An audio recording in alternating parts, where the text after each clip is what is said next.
Hello and welcome dear students, welcome to Rice Edu Target SSC YouTube channel. আশা করি তোমরা সকলেই ভালো আছো এবং তোমাদের পরীক্ষার প্রস্তুতিও চলছে পুরোদমে। এখন বিভিন্ন পরীক্ষা আমাদের সামনে আসছে, বারবার করেই বলছি, এবং এমটিএস পরীক্ষা রয়েছে সামনেই। তো এই এমটিএস বা তার সাথে আরআরবি এনটিপিসি এটাও একটা খুব গুরুত্বপূর্ণ পরীক্ষা। তো এই পরীক্ষাগুলোর জন্য কিন্তু আমাদের বারবার করেই প্র্যাকটিস করতে হবে, পুরনো জিনিস বারবার করেই দেখতে হবে, আদারওয়াইজ কিন্তু আমরা পরীক্ষার হলে গিয়ে সঠিক উত্তর ঠিক করে আসতে পারবো না।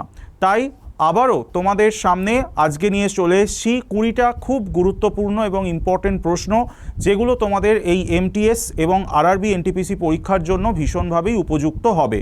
তো চলো আমি স্টার্ট করে দিই এই সেশনটা, একদমই আর দেরি করব না। আচ্ছা, তোমরা যারা জানো না তাদের প্রত্যেককেই বলে দিই যে এই চ্যানেলে কিন্তু আমি প্রতি বৃহস্পতিবার ঠিক সন্ধ্যে 6:15 থেকে ক্লাস নিয়ে থাকি। তো তোমরা নিশ্চয়ই এই লাইভ ক্লাসটি যারা দেখো তারা ডেফিনেটলি এই ক্লাসে তোমরা পার্টিসিপেট করো প্রতিদিন। তাদেরকে বলছি যে তোমাদের কোনো ফ্রেন্ডস যদি এই ক্লাসের বিষয়ে জানতে আগ্রহী হয় তাদেরকেও কিন্তু এই ক্লাসের সময়টা তোমরা ডেফিনেটভাবেই জানিয়ে দিও। ওকে, সো চলো শুরু করি আজকের প্রথম কোশ্চেন। দেখো, আজকের প্রথম যে প্রশ্নটা আমাদের রয়েছে সেই প্রথম প্রশ্নটা, সেটার বিষয়ে কি বলা হচ্ছে যে study of field crop is called. তাহলে মাঠের শস্য নিয়ে পড়াশোনাকে কি বলা হচ্ছে? এখানে আমরা 4টে অপশান দেখতে পাচ্ছি। কি কি? একটি হচ্ছে পমোলজি, একটি হচ্ছে অ্যাগ্রোনমি, একটি হচ্ছে ওলেরিকালচার, আর একটি হচ্ছে ফ্লোরিকালচার। সো মাঠের শস্য নিয়ে যে পড়াশোনা তাকে আমরা কি বলবো? কি হবে এই প্রশ্নটার সঠিক উত্তর? এবং এনটিপিসিতে কিন্তু এই ধরনের প্রশ্ন, যে কোনো একটা ফিল্ড তার সায়েন্সকে আমরা কি বলি, এই ধরনের প্রশ্ন কিন্তু ডেফিনেটলি এসে থাকে। তাই এগুলোর বিষয়ে আমাদের যথেষ্টই সচেতন হতে হবে। তাহলে সঠিক উত্তরটা এই প্রশ্নর জন্য যেটা যাবে সেটা হচ্ছে অ্যাগ্রোনমি। মাঠের শস্য নিয়ে পড়াশোনাকে আমরা কি বলবো? That is agronomy. দেখো, এখানে আমরা যদি একটু অন্য অপশানসগুলো স্টাডি করি সেখানে আমরা একটা কমন পাচ্ছি পমোলজি। পমোলজিটা কি? পমোলজি হচ্ছে স্টাডি অফ ফ্রুট, রাইট? তেমনি স্টাডি অফ ফ্লাওয়ার ডেফিনেটলি এটাকে আমরা অনেক সময় দেখে থাকি বলা হয় অ্যান্থোলজি। স্টাডি অফ ফ্লাওয়ার হচ্ছে অ্যান্থোলজি। আবার স্টাডি অফ সিড যেটা, সেটা হচ্ছে স্পার্মোলজি। ওকে, স্টাডি অফ সিড হচ্ছে স্পার্মোলজি।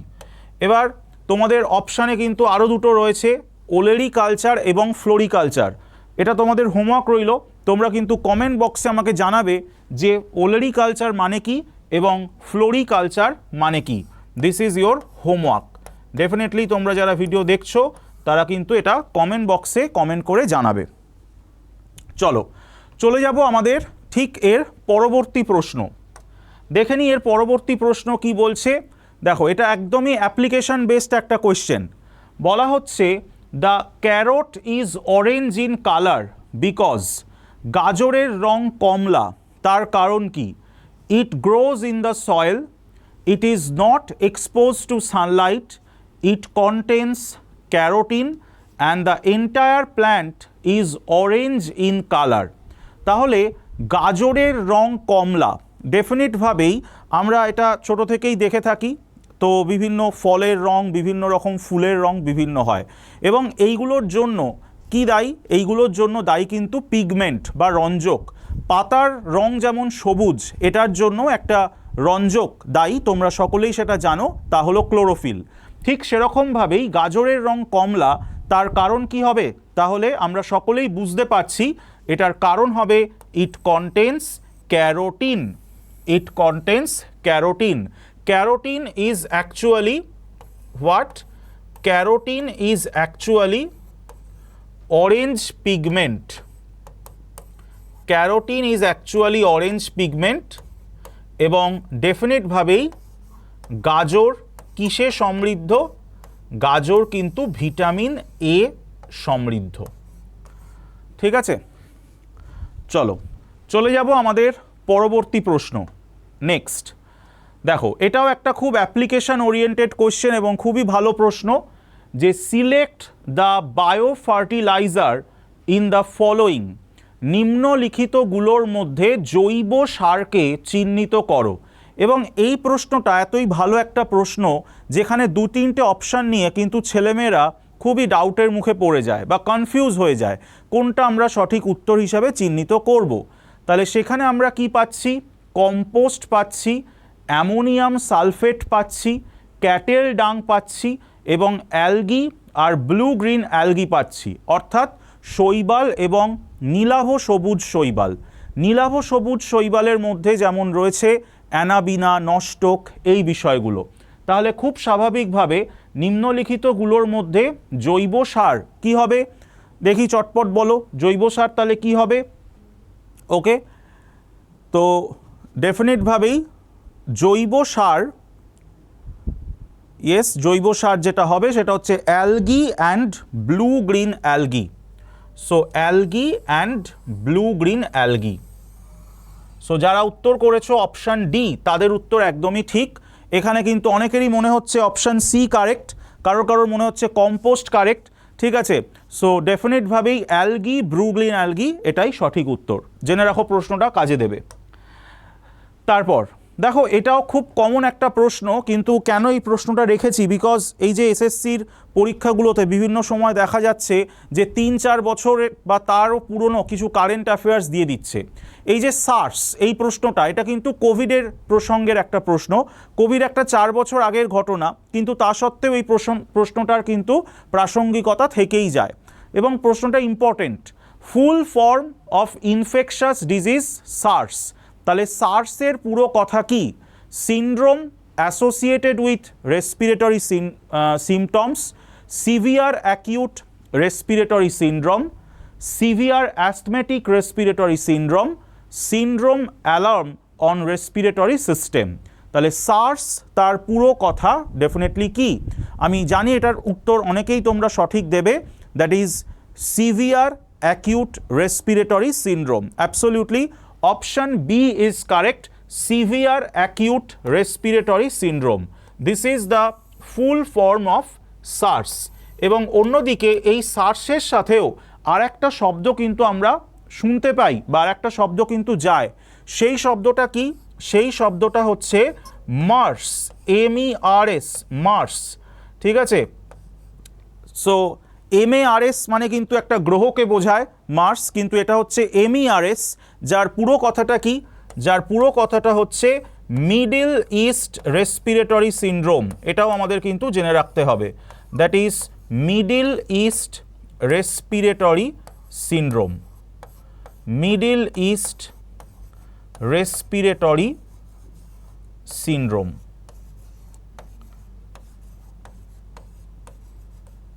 ওকে, so question number 4 that's done, severe acute respiratory syndrome.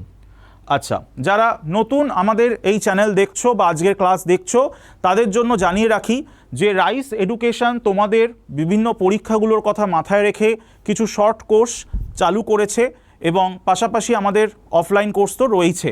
তো এরকমই একটি কোর্স হচ্ছে স্পেসিফিকভাবেই WBP KP কনস্টেবল SI, যে কোর্সটার ভর্তি হওয়ার জন্য তোমরা ডেসক্রিপশন বক্সে একটা লিঙ্ক পাবে, ফর্মের লিঙ্ক।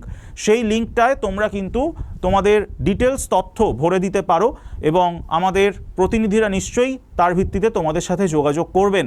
সো এই কোর্সগুলো খুবই বেনিফিশিয়াল শর্ট টার্ম ক্র্যাশ কোর্সের জন্য এবং এগুলো করে অনেক ছাত্রছাত্রী উপকৃত হয়েছে, সেগুলো আমরা জেনেছি। তাই তোমরাও যদি এই কোর্সগুলোতে এনরোল করতে চাও ডেফিনেটলি দেরি না করে ডেসক্রিপশন বক্সে যে ফর্মটি দেওয়া আছে সেটি চটপট ফিল আপ করে নিও। ওকে, তারপরে নেক্সট আমরা আসছি insects responsible for transmitting disease are called. যে সমস্ত পতঙ্গ রোগ ছড়ায় তাদেরকে আমরা কি বলবো? যে সমস্ত পতঙ্গ রোগ ছড়ায় তাদেরকে আমরা কি বলবো? Vectors, drones, transmitter or conductor. তাহলে যে সমস্ত পতঙ্গ রোগ ছড়ায় খুব স্বাভাবিকভাবেই আমরা কিন্তু জানি, এবং এটা খুবই সহজ প্রশ্ন। Absolutely correct answer is option A, that is vector. তাহলে যে সমস্ত পতঙ্গ রোগ ছড়ায় তাদেরকে আমরা বলবো ভেক্টর। যেমন কিছুদিন আগেই কিন্তু এই পিএসসি মিসলেনিয়াসের যে পরীক্ষা হয়ে গেল, এই পিএসসি মিসলেনিয়াসের পরীক্ষাতে কিন্তু একটি প্রশ্ন দিয়েছিল যে ম্যালেরিয়ার বাহক কে। তাহলে ম্যালেরিয়ার বাহক যেমন আমরা পড়েছি বা আমরা জানি, ম্যালেরিয়া বহন করে কে? ম্যালেরিয়া হচ্ছে তোমার female Anopheles mosquito, female Anopheles mosquito. আবার যদি আমরা ডেঙ্গু দেখি, তাহলে ডেঙ্গুর জন্য কি হবে? Female Aedes mosquito. ঠিক আছে, তাহলে এগুলো কিন্তু খেয়াল রাখতে হবে। ওকে, চলে যাচ্ছি আমাদের পরবর্তী প্রশ্ন। দেখো, এটাও দারুণ একটা টেকনিক্যাল কোশ্চেন এবং খুব ট্যাক্টফুলি এই কোশ্চেনটা আমাদের বুঝতে হবে। Camel is a desert animal that can live without water for many days because. তাহলে উট একটা মরুভূমির প্রাণী, এটা জল ছাড়া দীর্ঘদিন থাকতে পারে, তার কারণ কি? অপশান এতে বলা হয়েছে it does not need water. Option বিতে বলা হয়েছে water is formed in the body due to oxidation of fat. It has the water sac in the walls of the lumen of pancreas, এবং তার সাথে রয়েছে অল অফ দিস। তাহলে এটার প্রশ্ন কিন্তু আমরা আগেও করেছি। এবং উট কিভাবে তার জলের চাহিদা মেটায়? দেখো, উট ডেফিনেটভাবেই একটা শুষ্ক পরিবেশে থাকে, তাই ডেজার্ট অ্যানিমালদের আমরা যে অ্যাডাপ্টেশনটা দেখি যে তাদের কিন্তু জল সংরক্ষণ করাটা অত্যন্তই প্রয়োজন, আদারওয়াইজ তারা কিন্তু সারভাইভ করতে পারবে না। এবার আমাদের একটা খুব ছোট থেকে কৌতূহলের জায়গা, যখন আমরা বুঝতাম না এত কিছু, যে আমরা যখন উট দেখতাম তখন আমরা দেখতাম উটের পিঠে একটা কুঁজ থাকে, তাহলে সেই কুঁজে কি জল থাকে? এখন আমরা বড় হয়ে জেনেছি বা অনেকে আমরা পড়েওছি, জানিও যে উটের কুঁজে কিন্তু জল থাকে না। উটের কুঁজে কিন্তু কি থাকে? ফ্যাট বা অ্যাডিপোজ টিস্যু থাকে, যে টিস্যুটা জারিত হয়েই কিন্তু দেখা যাচ্ছে তার শরীরে জলের চাহিদা মেটে। তাহলে খুব স্বাভাবিকভাবে আমাদের সঠিক উত্তর কি হবে? Option B, that is water is formed in the body due to oxidation of fat. তাহলে সেই জায়গা থেকে আমাদের এই প্রশ্নটির সঠিক উত্তর হয়ে গেল অপশান বি। চলে যাব আমাদের পরবর্তী প্রশ্ন। দেখো, এটাও খুব দারুণ একটা প্রশ্ন, খুব দারুণ একটা প্রশ্ন। Which of the following is effective against tuberculosis? তাহলে যক্ষ্মা রোগের জন্য কার্যকরী কোন ওষুধ? এবং আমরা জানি যক্ষ্মা রোগ এটা একটা ব্যাকটেরিয়া ঘটিত রোগ, টিউবারকিউলোসিস বলা হয় যে যক্ষ্মা রোগকে। এবং টিউবারকিউলোসিসের জন্য কোন ব্যাকটেরিয়া দায়ী? টিউবারকিউলোসিস এটার জন্য কোন ব্যাকটেরিয়া দায়ী?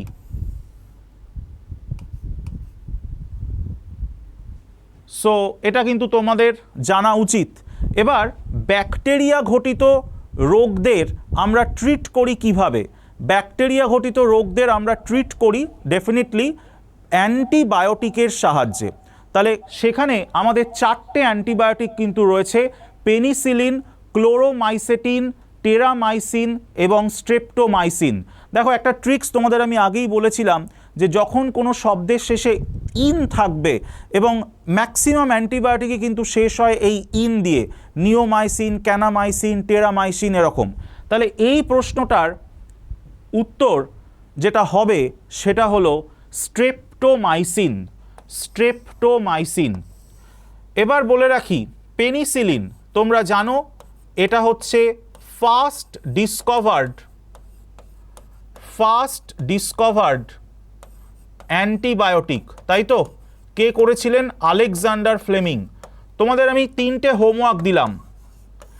পেনিসিলিন অ্যান্টিবায়োটিকটা কী জন্য ব্যবহৃত হয় সেটা জানাবে, তার সাথে ক্লোরোমাইসেটিন এবং টেরামাইসিন এটা কী জন্য ব্যবহৃত হয় সেটা জানাবে। ডেফিনেটলি কমেন্ট বক্সে তোমরা কমেন্ট করবে পেনিসিলিন, ক্লোরোমাইসেটিন এবং টেরামাইসিন এই তিনটে অ্যান্টিবায়োটিকের কাজ কি? আমি কিন্তু কমেন্ট পড়ব ক্লাসের শেষে এবং ডেফিনেটলি অপেক্ষায় থাকবো তোমরা কি কমেন্ট করছো। আর টিউবারকিউলোসিস এটা একটা ব্যাকটেরিয়া ঘটিত রোগ, যে ব্যাকটেরিয়ার জন্য যেটার জন্য দায়ী ব্যাকটেরিয়া হলো মাইকোব্যাকটেরিয়াম টিউবারকিউলোসিস, বা আমি এখানে মাইকোব্যাকটেরিয়াম স্পিসিস লিখে দিলাম। এই টিউবারকিউলোসিসের একটা আইডেন্টিফিকেশান টেস্টও আছে। সেই টেস্টটার নাম কি? সেই টেস্টটাকে আমরা অনেক সময় বলি মান্টু টেস্ট, বা স্পেলিংটা লেখা হয় ম্যানটক্স টেস্ট। অন্যদিকে আর একটা টেস্টও করা হয়, that is dots, that is directly observe treatment short course. Directly observe treatment short course দেখবে বিভিন্ন ধরনের এই যে মেডিকেল সেন্টারগুলো থাকে বা প্রাথমিক চিকিৎসা কেন্দ্রগুলো থাকে, আমরা মফস্বল এলাকায় বা গ্রামে গঞ্জে দেখতে পাই, সেখানে এই ডটসের কথা যক্ষ্মা রোগের জন্য কিন্তু লেখা আছে, দেখাই যায়। সো যদিও এটা একটা সময় ভীষণ মহামারীর আকার নিয়েছিল বা অনেক মানুষের মধ্যে অনেক বেশি দেখা যেত যক্ষ্মা, এখন ততটা হলেও কিন্তু এই যক্ষ্মা রোগের প্রকোপটা সেরকমভাবে নেই। ওকে, এনিওয়ে চলে যাচ্ছি তাহলে। হোমওয়ার্কগুলো কিন্তু আগের দুটো কোশ্চেনে হোমওয়ার্ক দেওয়া আছে, তোমরা কিন্তু ডেফিনেটলি ওটা কমেন্ট বক্সে জানাবে। তারপর দেখো এই প্রশ্নটা বেশ সহজ প্রশ্ন। Which of the following component of the blood is responsible for clotting? নিচের কোনটি রক্ত তঞ্চনের জন্য দায়ী? আরবিসি, লিম্ফোসাইটস, মোনোসাইটস না প্লেটলেট? তাহলে আরবিসি মানে লোহিত রক্তকণিকা, লিম্ফোসাইটস এবং monocytes they are part of WBC, and platelet মানে হলো অণুচক্রিকা, যে অণুচক্রিকায় কিন্তু রক্ত তঞ্চনের সাথে যুক্ত আছে। তাহলে খুব স্বাভাবিক অর্থেই এই প্রশ্নটির সঠিক উত্তর হয়ে গেল প্লেটলেট। এবং তোমাদের রিভিশনের জন্য আরও তথ্য একটু দিয়ে দিই, সেটা হচ্ছে কোন ভিটামিন রক্ত তঞ্চনে সাহায্য করে, দ্যাট ইজ ডেফিনেটভাবেই ভিটামিন কে। কোন আয়ন এই রক্ত তঞ্চনের জন্য দায়ী, দ্যাট ইজ ক্যালসিয়াম। কোন আয়ন রক্ত তঞ্চনের জন্য দায়ী, দ্যাট ইজ ডেফিনেটভাবেই ক্যালসিয়াম। তাহলে এই প্রশ্নগুলো মাথায় রাখবো। চলে যাচ্ছি পরবর্তী প্রশ্ন। দেখো, দ্য ফাউন্ডার অফ হোমিওপ্যাথি, এই প্রশ্ন কিন্তু পরীক্ষায় আসা প্রশ্ন। হোমিওপ্যাথির জনককে? আমরা নিশ্চয়ই অনেকেই অ্যালোপ্যাথির পাশাপাশি জানি ভারতবর্ষের মতো দেশে বর্তমান সময় যেটা সেকেন্ড ফেমাস মেডিসিন প্র্যাকটিস বা মেডিকেল প্র্যাকটিস বলে ধরে নেওয়া হয়, সেটা কিন্তু এই হোমিওপ্যাথি। তাহলে অ্যালোপ্যাথির পরেই রয়েছে হোমিওপ্যাথি, তারপরেই রয়েছে কিন্তু আয়ুর্বেদিক। তাহলে এই জায়গা থেকে আমরা সাধারণভাবে কি বলবো? দেখো, হোমিওপ্যাথির জনক স্যামুয়েল হ্যানেমান, হিপোক্রেটিস, চরক, সুশ্রুত। তাহলে খুব স্বাভাবিকভাবে আমরা স্যামুয়েল হ্যানেমান, ইনি হচ্ছেন হোমিওপ্যাথির জনক। তবে এখানে আমরা কিন্তু কিছু কথা একটু তোমাদের সাথে শেয়ার করব। যেমন সুশ্রুত, এনাকে কি বলা হয়? সুশ্রুতকে বলা হয় father of plastic surgery, father of plastic surgery. এবং ইনি কিন্তু সর্বপ্রথম নাকের প্লাস্টিক সার্জারি করেছিলেন, যাকে বলা হয় রিনোপ্লাস্টি, রাইট? চরক, আমরা অনেক সময় বিভিন্ন বইতে দেখি লেখা থাকে father of Ayurveda. Father of Ayurveda হচ্ছেন চরক। বা অনেক ক্ষেত্রে আমরা যদি এখন বিভিন্ন ওয়েবসাইট ঘাঁটি তাহলে দেখব ফাদার অফ মেডিসিন বলেও কিন্তু চরককে কিছু কিছু জায়গায় উল্লেখ করা থাকছে। চরক একটা বিখ্যাত বই লিখেছিলেন, যে বইটার নাম চরক সংহিতা। এই চরক সংহিতায় কিন্তু আয়ুর্বেদ শাস্ত্রের বিভিন্ন যে গুরুত্বপূর্ণ ট্রিটমেন্টের মেথডগুলো তিনি কিন্তু উল্লেখ করে গিয়েছিলেন। এবং বর্তমান সময়ে যারা ধরো আয়ুর্বেদিক ডাক্তারি পড়ছে, তারা কিন্তু এই চরক সংহিতা, সুশ্রুত সংহিতা, এই গ্রন্থগুলো কিন্তু খুব ভালোভাবে তারা পড়াশোনা করে। আর হিপোক্রেটিস, দেখবে বিভিন্ন বইতে লেখা থাকে Hippocrates is father of medicine. এখানে চরকের কথা কিন্তু উল্লেখ থাকে না, কিন্তু বর্তমান সময়ে এই ডাটাটা দেখা যাচ্ছে একটু চেঞ্জ হয়েছে এবং হিপোক্রেটিসকে কিন্তু বলা হচ্ছে father of modern medicine. Hippocrates কিন্তু ফাদার অফ মডার্ন মেডিসিন নামে পরিচিত। তাহলে এই তথ্যগুলো দেখো, একটা প্রশ্ন থেকে আমার কতগুলো তথ্য বেরিয়ে এলো, রাইট? তাহলে এই প্রশ্নগুলো কিন্তু ডেফিনেটভাবে তোমাদের জন্য গুরুত্বপূর্ণ। আর ফাদার অফ মেডিসিন তাহলে Charak, father of modern medicine হয়ে গেলেন হিপোক্রেটিস। চলো পরের কোশ্চেনে চলে যাচ্ছি। পরের কোশ্চেনটাও খুব common question. The development of an egg without fertilisation, তাহলে নিষেক ছাড়াই ডিম্বাণুর পরিণতিকে আমরা কি বলবো? Development of egg without fertilisation, তাহলে নিষেক ছাড়া ডিম্বাণুর পরিণতিকে কি বলবো? Gametogenesis, parthenogenesis, oogenesis or metamorphosis. এই প্রশ্ন আমরা আগে পড়েছি, আমার মনে হয় অনেকেই সঠিক উত্তর অলরেডি দিতে শুরু করেছো। That is option B, that is parthenogenesis. So parthenogenesis কিন্তু নিষেক ছাড়া ডিম্বাণুর পরিণতি, রাইট? এটা দেখা যায় কার মধ্যে? পার্থেনোজেনেসিস আমরা অপুংজনী বলে থাকি বাংলায়, এটা দেখা যায় মেল বি যারা রয়েছে বা ড্রোন যারা রয়েছে তাদের মধ্যে, রাইট? তেমনি গ্যামেটোজেনেসিস মানে কি? গ্যামেটোজেনেসিস মানে হচ্ছে ডেফিনেটভাবেই gamete formation, gamete formation. Oogenesis is a part of gametogenesis এবং উজেনেসিস মানে হচ্ছে ওভাম ফর্মেশন, ওকে? আর মেটামরফোসিস এটার মানে হলো চেঞ্জ, মেটামরফোসিসের মানে হচ্ছে ডেফিনিটভাবেই চেঞ্জ, রাইট? তাহলে ব্যাঙাচি থেকে ব্যাং যে পরিণত হচ্ছে সেটাই হচ্ছে মেটামরফোসিস। বা বিভিন্ন ক্ষেত্রে আমরা দেখি ইনসেক্টদের একটা কনভার্সন হয়, এগ, লার্ভা, পিউপা, অ্যাডাল্ট, এরকম একটা কনভার্সন হয়, তাহলে ডেফিনিটভাবেই সেটাও হলো মেটামরফোসিস। এগুলোর আবার অনেক রকম ভাগ রয়েছে, হলো মেটাবোলাস, হেমি মেটাবোলাস, এই জিনিসগুলো। চলো পরের কোশ্চেনে যাব, তার আগে জানিয়ে রাখি, আগে একটা অ্যানাউন্সমেন্ট দিলাম আমাদের শর্ট কোর্স নিয়ে। WBCS প্রিলিমিনারি কিন্তু সামনেই, মানে পুজোর পরেই দেখবে হয়তো নোটিফিকেশান বেরিয়ে যাবে ফর্ম ফিল আপের জন্য। ডিসেম্বর মাস, সেখানে WBCS পরীক্ষা প্রিলিমিনারি হতে পারে বলে সম্ভাব্য জানিয়েছিল PSC। তাই WBCS এর কথাও কিন্তু মাথায় রাখতে হবে। আমরা অনেকেই WBCS পরীক্ষা দেব, যারা আমরা SSCর অ্যাসপিরেন্ট রয়েছি বা রেল NTPC দিচ্ছি, তারাও কিন্তু WBCS পরীক্ষা অনেকেই দেব। তাই WBCS পরীক্ষার জন্যেও কিন্তু এই প্রশ্নগুলো বেশ গুরুত্বপূর্ণ। আর যারা ক্লাস দেখছো তারা যদি কেউ আমাদের এই WBCS কোর্সে এনরোল করতে চাও, আমাদের অফলাইন কোর্স ডেফিনেটলি রয়েছে, অনলাইন কোর্সও রয়েছে। তোমরা ডেসক্রিপশন বক্সে দেওয়া ফর্মের লিঙ্কটা কাইন্ডলি একটু ফিল আপ করে দিও। Thank you. চলে যাব আমাদের পরবর্তী প্রশ্ন, কোয়েশ্চেন নাম্বার 11। দেখো, এটা একটা মিক্স ম্যাচ আছে। Match list 1 with list 2 and select the correct answer using the codes given below the list. তাহলে এখানে আমরা কি পাচ্ছি দেখে নিই। উইক সাইট, তাহলে আমাদের দেখার অভাবের জন্য কে দায়ী? তাহলে কি আছে পাশে? Deficiency of iron. অ্যানিমিয়া কি বলেছে? Deficiency of vitamin C. Skin problem, deficiency of vitamin A. আর breaking of bones, deficiency of calcium. তাহলে চলো আমরা একটু এটা মেলাতে স্টার্ট করি।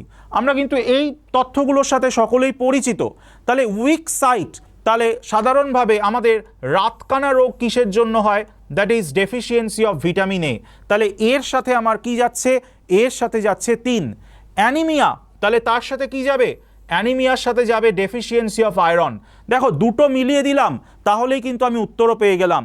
এর সাথে 3 যাচ্ছে এবং বি এর সাথে 1 যাচ্ছে। স্কিন প্রবলেম, তার সাথে ডেফিনেটভাবেই তাহলে কি যাবে?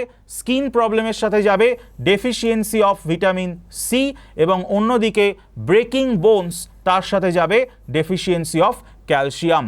তাহলে A3, B1, C2 এবং D4। তাহলে ডেফিনেটভাবেই 11 option C is actually correct answer. চলো চলে যাচ্ছি আমাদের পরবর্তী প্রশ্ন। That is very very good question. এবং এই মানে এই কোয়েশ্চেনটা নিয়ে ছেলেমেয়েরা কিন্তু অনেক অনেক ডাউটের সম্মুখীন হয়, কারণ তারা কিন্তু দেখা যাচ্ছে যে বিভিন্ন বইতে বিভিন্ন রকম পড়ে, অনেক সময় গুগল করলেও এই প্রশ্নটার উত্তর বিভিন্ন রকম দেয়। তাই আমাদের স্পষ্টভাবেই জেনে নেওয়া দরকার এই প্রশ্নটার সঠিক উত্তর কী। In the process of dialysis used on patients with affected kidney, the phenomenon involved is। Dialysis পদ্ধতিতে আক্রান্ত বৃক্ককে সারাতে যে পদ্ধতি ব্যবহার করা হচ্ছে তা হলো ডিফিউশন, অ্যাবজর্পশন, অসমোসিস নাকি ইলেকট্রোফোরেসিস। ছেলেমেয়েরা ম্যাক্সিমাম সময় গুগল করে দেখে যে এই প্রশ্নটার উত্তর দেওয়া আছে ডিফিউশন, তো হয়ে গেল। গুগল বলছে মানেই সঠিক উত্তর ডিফিউশন, গুগলে কিওয়ার্ড সার্চ করে পেয়েছি মানেই সঠিক উত্তর diffusion, but this is absolutely not correct. ঠিক আছে। সো এখানে ডিফিউশনের একটা মেকানিজম আছে, ডেফিনেটলি আছে, কিন্তু অসমোসিসের প্রিন্সিপালটা বুঝতে হবে। অসমোসিসে কিন্তু একটা মেমব্রেন থাকে এবং সেই মেমব্রেনের ভিত্তিতেই কিন্তু বিভিন্ন কনসেন্ট্রেশন থেকে দেখা যাচ্ছে ফ্লুইডের একটা ট্রান্সফার হয়। তাহলে ডায়ালিসিস যখন করা হয় তখন আমরা দেখেছি, আমি জানি না কজন ডায়ালিসিস পদ্ধতিটা পড়েছো, তাহলে এখানে কিন্তু আমরা দেখব যে সেলুলোজ ফিল্টার ব্যবহার করা হয় ডায়ালিসিসের ক্ষেত্রে। তাই সেলুলোজ ফিল্টার ব্যবহার করা হচ্ছে, means there is a use of membrane, right? তাহলে সেই জায়গা থেকে এই প্রশ্নটার সঠিক উত্তর সব সময় ডায়ালিসিসের সঠিক মেকানিজম যেটা সেটা হচ্ছে অসমোসিস। ঠিক আছে, ডায়ালিসিসের সঠিক মেকানিজম কিন্তু ডেফিনেটভাবেই অসমোসিস। তাহলে 12 সি হবে কারেক্ট অ্যান্সার। চলো পরের কোশ্চেন, খুব কমন কোশ্চেন কিন্তু এনটিপিসিতে আসার জন্য, মানে এনটিপিসির কথাই কেন বলছি বিশেষ করে, কারণ এনটিপিসি কিন্তু একদম খুব মানে প্র্যাকটিক্যাল বা ক্লিনিক্যাল কোয়েশ্চেন্সগুলোকে কিন্তু দেখবে ফ্রেম করে। তোমরা যারা প্রিভিয়াস ইয়ারের এনটিপিসির কোয়েশ্চেন দেখেছো তারা হয়তো জানবে। So this question is very very important for NTPC, that is মানুষের রক্তে শর্করার স্বাভাবিক মান কত। আমরা একটুতেই দেখি বিভিন্ন ক্ষেত্রে আমাদের সুগার লেভেল বেড়ে গেলে প্রবলেম হয়, ইভেন সেটা যদি কনস্ট্যান্ট ভাবে দীর্ঘ সময় ধরে থাকে আমরা ডায়াবেটিস মেলিটাস বলে থাকি সেই রোগটাকে। তাহলে মানুষের রক্তে শর্করার স্বাভাবিক মান কত? Close two 10 mg per dl, 120 to 150 mg per dl, 80 to 90 mg per dl or 150 to 200 mg per dl। তাহলে এই জায়গাতে আমরা যদি বই পড়ি, বিভিন্ন বইতে দেখবে লেখা থাকে যে 80 থেকে 120 হচ্ছে রক্ত শর্করার স্বাভাবিক মান, কিন্তু এখানে 80 থেকে 120 কিছুই নেই। তাহলে এরকম প্রশ্ন তো আমরা পরীক্ষাতে পেতেও পারি, এই প্রশ্ন পরীক্ষায় আসাই প্রশ্ন। তাহলে সেই জায়গা থেকে এই প্রশ্নের সঠিক উত্তর কোনটা নেওয়া বাঞ্ছনীয় হবে। অনেক জায়গায় আবার 70 থেকে 100 লেখা থাকে। তাহলে আমার কাছে কিন্তু অপশান আছে, দেখো 120 থেকে 150, 80 থেকে 90, 150 থেকে 200। তাহলে আমি ক্লোজ টু 10 mg এটা নিচ্ছি না, কারণ এটা একদমই আসবে না। 150 to 200 এটাও নেব না, কারণ এটা সাধারণভাবে সুগারের লেভেল হাইকেই ইন্ডিকেট করছে। আমার কাছে পড়ে রয়েছে 120 থেকে 150 এবং 80 থেকে 90। তাহলে এই জায়গাটায় আমার জন্য সব থেকে নেওয়া যেটা বেটার হবে সেটা হচ্ছে 80 থেকে 90 mg per dl। এবং এই বিষয়টাকে আমরা যখন দেখি শর্করার মাত্রা যখন বেড়ে যাচ্ছে তাকে আমরা কি বলবো? That is hyperglycaemia. হাইপারগ্লাইসেমিয়া, আর সেটা কমে গেলে কি হবে? হাইপোগ্লাইসেমিয়া। ইনসুলিন এবং গ্লুকাগন দুটো মেন হরমোন যারা এই রক্ত শর্করার নিয়ন্ত্রণের সাথে যুক্ত রয়েছে। চলো আবারও একবার জানিয়ে দিই, ডাব্লিউবিপি, কেপি, কনস্টেবল, এসআই এই পরীক্ষাগুলোর জন্য রাইস এডুকেশনের নির্দিষ্ট কোর্স রয়েছে, সেই কোর্সে অ্যাডমিশনও চলছে। যারা অ্যাডমিশন নিতে ইচ্ছুক ডেসক্রিপশন বক্সে দেওয়া ফর্মের লিঙ্ক ডেফিনেটভাবেই ফিল আপ করে দিও। পরের কোশ্চেন দেখো কি বলছে, the literal meaning of the term Homo sapiens is. তাহলে হোমো স্যাপিয়েন্স কথার আক্ষরিক অর্থ হচ্ছে man the wise, man the supreme, man the omnivore, man the fool. তাহলে খুব খুব কিন্তু একটা মানে কি বলবো তাৎপর্যপূর্ণ প্রশ্ন। আমরা বলি we are Homo sapiens sapiens, আমাদের বর্তমান সময়ের যে মানুষ বৈজ্ঞানিক নাম হোমো স্যাপিয়েন্স স্যাপিয়েন্স, এখানে বলছে হোমো স্যাপিয়েন্স। তাহলে হোমো স্যাপিয়েন্সের সঠিক নাম বা তার মানে কি, লিটারাল মিনিংটা কি? আমি জানি অনেকে জানো এটা, কেউ কেউ আবার বিসি এরকম উত্তর করছো। সো খুব স্বাভাবিকভাবে এটার সঠিক উত্তর হবে man the wise. Homo sapiens মানে হচ্ছে দ্য ওয়াইজ ম্যান। তাহলে যদি বলা হয় হোমো স্যাপিয়েন্স স্যাপিয়েন্স, তাহলে হোমো স্যাপিয়েন্স স্যাপিয়েন্স এটার মানে কি হবে? হোমো স্যাপিয়েন্স স্যাপিয়েন্স মানে হচ্ছে most wise man, most wise man. আর ভবিষ্যতের যে মানুষ আমাদের সামনে আসছে তারা কি হবে? তারা হবে হোমো স্যাপিয়েন্স, হোমো স্যাপিয়েন্স ফিউচারিস। ওকে, হোমো স্যাপিয়েন্স ফিউচারিস আগামী দিনের মানুষদের সায়েন্টিফিক নাম। চলে যাচ্ছি আমাদের পরবর্তী প্রশ্ন। দেখো এটাও খুব কমন প্রশ্ন, আমার মনে হয় না কারোর এই উত্তর ভুল হবে, দেখেই উত্তর করে যাওয়া উচিত। Bleeding of gums and loosening of teeth is cause due to deficiency of. তাহলে দাঁতের মাড়ি থেকে রক্তক্ষরণ যে ভিটামিনের অভাবে হয় তা হলো vitamin A, vitamin B, vitamin C or vitamin D. তাহলে সঠিকভাবে আমাদের উত্তর, সবাই পড়েছি এটা, যে দাঁতের মাড়ি থেকে রক্তক্ষরণ বা স্কারভি কী জন্য হয়? ভিটামিন সি এর অভাব। একদম দেখা মাত্রই সঠিক উত্তর অনেকেই দিচ্ছে। সো এগুলো কিন্তু একদম প্র্যাকটিস করতে করতে মুখস্থের মতোই হয়ে যাওয়া উচিত।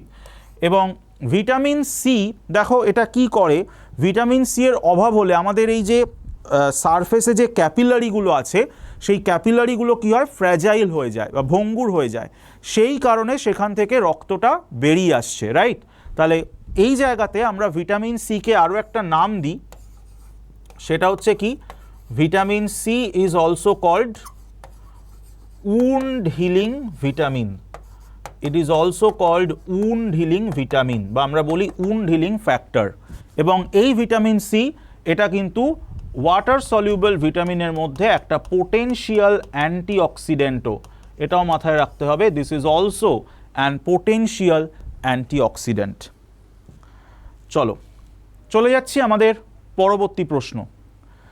সিল্ক ইজ অবটেন্ড ফ্রম, তাহলে রেশম কোথা থেকে পাওয়া যায়? Mulberry tree, saliva of the silkworm, larvae of silkworm, cocoon of silkworm. Silk কোথা থেকে পাওয়া যাচ্ছে? তাহলে কালচার অফ সিল্ক, তাকে আমরা কি বলবো? আমরা সকলেই জানি কালচার অফ সিল্কওয়ার্ম, তাকে আমরা কি বলি? Sericulture, right? তেমনি সিল্ককে কি বলা হয়? সিল্ককে বলা হয় স্ট্রংগেস্ট ন্যাচারাল ফাইবার।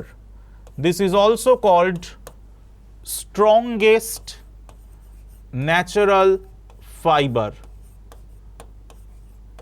ওকে, তাহলে রেশম কোথা থেকে পাওয়া যায়? দ্যাট ইজ, আমরা জানি সিল্কওয়ার্মের জীবনচক্রে বিভিন্ন দশা আছে, এগ, লার্ভা, পিউপা, অ্যাডাল্ট। তাহলে এখানে সঠিক উত্তর কী নেব? That is cocoon. কোকুন থেকে কিন্তু অ্যাকচুয়ালি আমরা রেশমটা পাই। That is cocoon of silkworm. Okay, mulberry tree, এটা কি? মালবেরি ট্রি মানে হচ্ছে তুঁত গাছ। তাহলে তুঁত গাছকে কিন্তু কালচার করা হচ্ছে মানে রেশমের জন্য বেসিক্যালি। এবং এখানে একটা কথা তোমাদের বলি, সিল্ক, তার মধ্যে কোন কোন দুটো প্রোটিন থাকে? সিল্ক ইজ আ প্রোটিন, যেটার মধ্যে প্রোটিনগুলো হচ্ছে কি সেরিসিন আর ফাইব্রোইন। সেরিসিন আর ফাইব্রোইন। তোমাদের জন্য একটা হোমওয়ার্ক দিলাম, বলো তো, which is called silk city of India? Silk city of India আমরা কাকে বলবো? This is your homework, comment বক্সে অবশ্যই কমেন্ট করে জানাবে। চলো পরের প্রশ্নে যাব।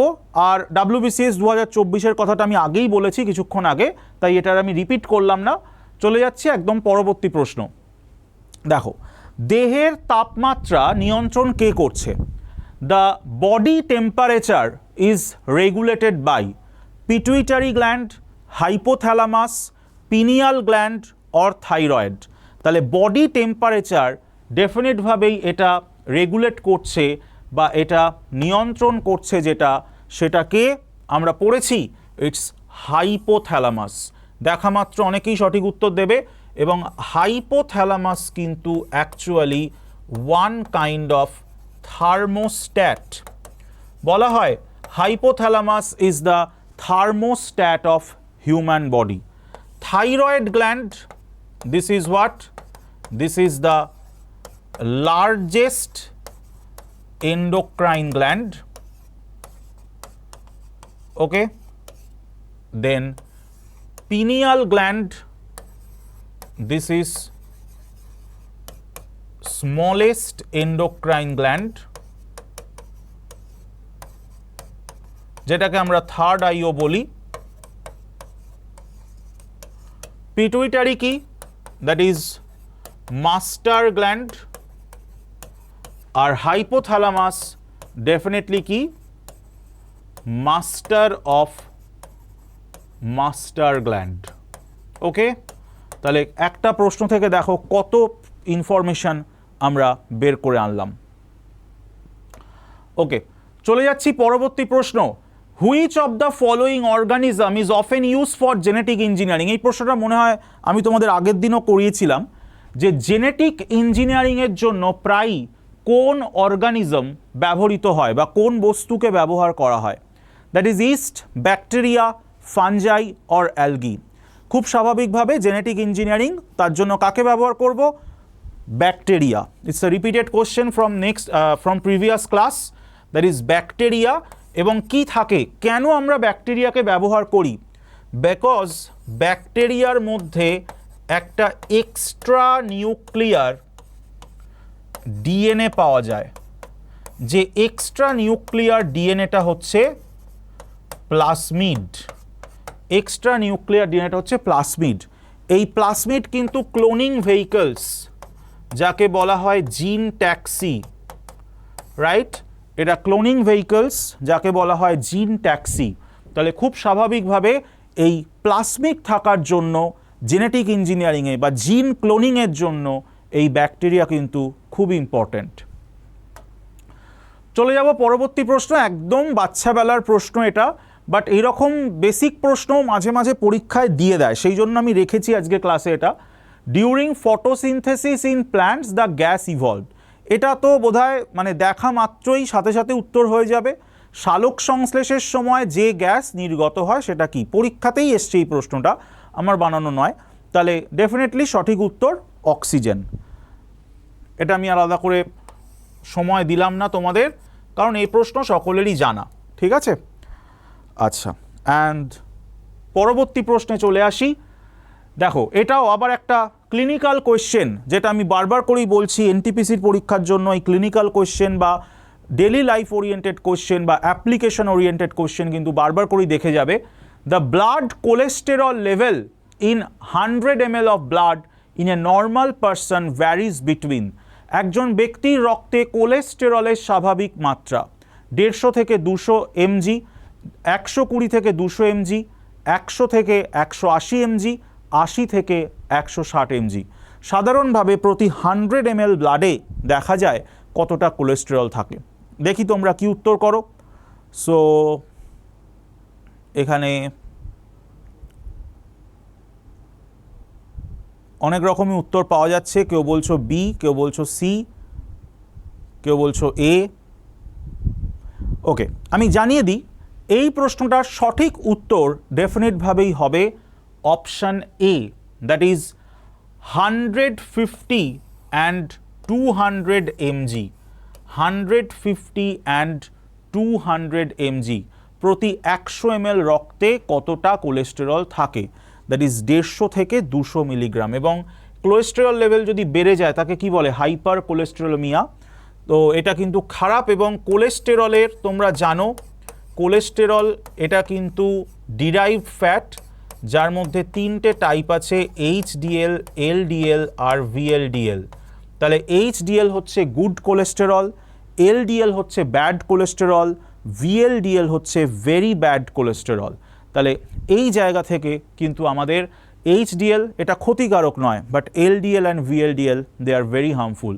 তাহলে সেই জায়গায় কোলেস্টেরলের স্বাভাবিক মাত্রা কত হবে? That is 150 and 200 mg। ঠিক আছে, তাহলে এগুলোই ছিল আমাদের আজকের প্র্যাকটিস সেটের প্রশ্ন। যারা এখনও এই চ্যানেলটিকে সাবস্ক্রাইব করোনি, প্লিজ সাবস্ক্রাইব করে নিও। এই চ্যানেলে কিন্তু আমাদের দিল্লির ফ্যাকাল্টিরাও বর্তমান সময়ে ক্লাস নিচ্ছেন, তাই তোমাদের অবশ্যই এই চ্যানেলের সাথে যুক্ত থাকতে হবে যদি বিভিন্ন পরীক্ষায় সাকসেস পেতে চাও। এবং প্র্যাকটিস কোয়েশ্চেন্সগুলো কিন্তু আরও বেশি করে তোমাদের দেখা দরকার, এটা বলেই আমি মনে করি। সো পুজো একদমই দোরগোড়ায়, তাই সকলকে শারদ শুভেচ্ছা জানাচ্ছি। এবং আমাদের প্রত্যেকের রাইস টিমের পক্ষ থেকে সকলের জন্য পুজোর অগ্রিম শুভেচ্ছা রইল। যদিও পুজোর আমাদের অনেকেই এবছর আমরা জানি একটি বিশেষ কারণে আমাদের সকলেরই মন ভারী, তো সে কথাই আর কী বা বলি। যাই হোক, সকলে চেষ্টা করো পুজোতে ভালো থাকার এবং পারিপার্শ্বিক মানুষগুলোকে ভালো রাখার। ভালো করে পড়াশোনা করো, পরীক্ষা যাদের থাকবে তারা সিরিয়াসলি পরীক্ষাটা দেবে, মন দিয়ে পরীক্ষাটা দেবে, এটাই বলবো। গুড নাইট, ভালো করে পড়াশোনা করো, টাটা, পরের ক্লাসে দেখা হবে।